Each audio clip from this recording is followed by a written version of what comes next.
In today's dating world, something has shifted dramatically. Women no longer rely on attraction to unfold naturally. Instead, they have been conditioned by culture, by media, by social reinforcement to create environments where men are expected to chase them endlessly. This isn't because men suddenly lost their value, nor because women inherently became more valuable. It's the result of cultural engineering, social media, pop culture, and female upbringing have cultivated the perfect storm where the chase isn't just normalized, it's glorified.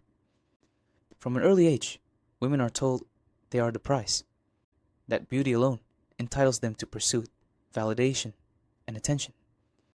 The chase, then, becomes less about genuine connection and more about control. By keeping men in pursuit, she invests nothing while you invest everything.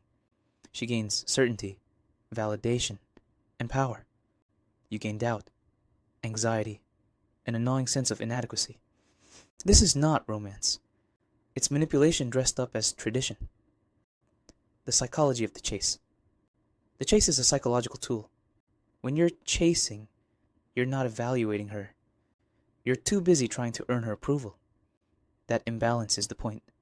She keeps you distracted, invested, and uncertain. Notice the dynamic. The more you chase, the more she withholds. The harder you try, the less she respects you. The more predictable you become, the faster she loses interest. Why? Because chasing flips the natural polarity of attraction. Instead of two people assessing each other, it becomes a performance. You're the contestant, she's the judge. And judges don't invest in contestants. They discard them once the show is over. Social media, the ultimate amplifier.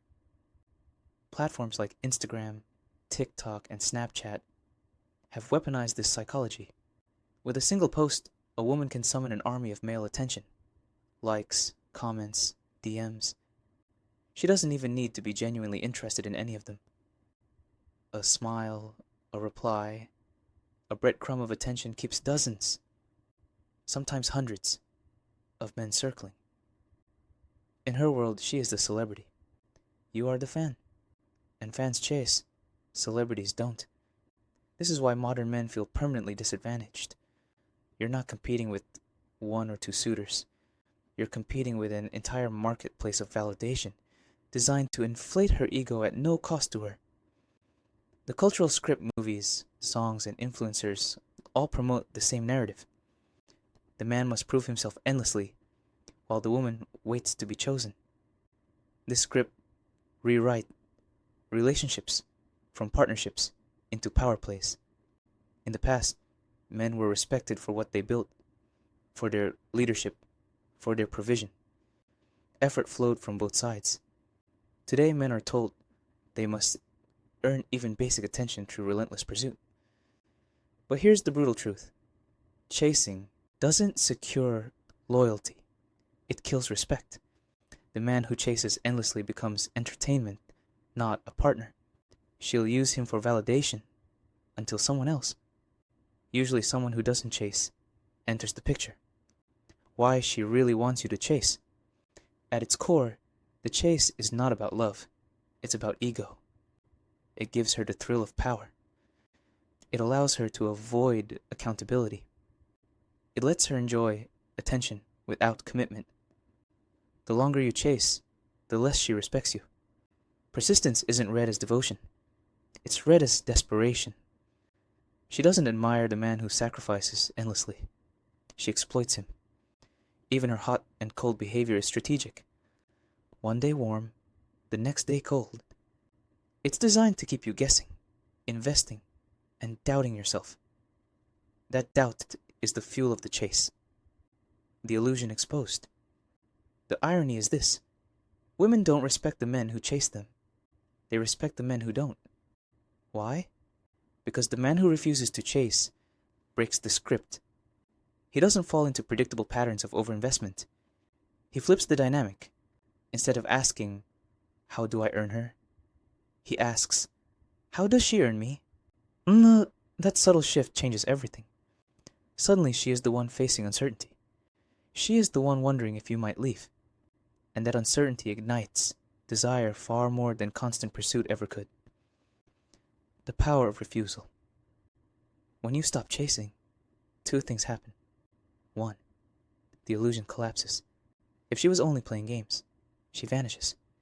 You lose nothing but wasted time. Two, true interest reveals itself. If she genuinely values you, she invests. She reaches out. She proves herself. This is the filter most men never apply. Chasing blurs reality. Restraint exposes it. The refusal to chase isn't about arrogance. It's about clarity. It's about knowing your value and refusing to bankrupt yourself emotionally for someone who hasn't earned it. Reclaiming the frame. Modern dating has conditioned men to measure their worth by their performance in a game rigged for them to lose. But the truth is this: you are the prize when you live in your purpose. When you focus on your mission, your growth, your vision, you radiate value. Women sense it. They chase it. Not because you begged for attention, but because you didn't need it. A man who is consumed by his mission is far more attractive than a man consumed by her validation. And ironically, that's when she chases hardest, because she doesn't want to be left behind. The final word. So why do women want you to chase nowadays? Because it costs them nothing and gives them everything. It keeps them in control, feeds their ego, and shields them from accountability. But here's the truth. Most men never realize. The chase is not a test of love. It's a test of submission. And the man who refuses to play is the man who wins. Stop chasing. Start building. Respect yourself enough to evaluate her instead of auditioning for her. Because the second you stop chasing, you reclaim the balance. You expose the illusion. And you force her to decide whether she was ever truly interested at all. That, more than any chase, is the real victory.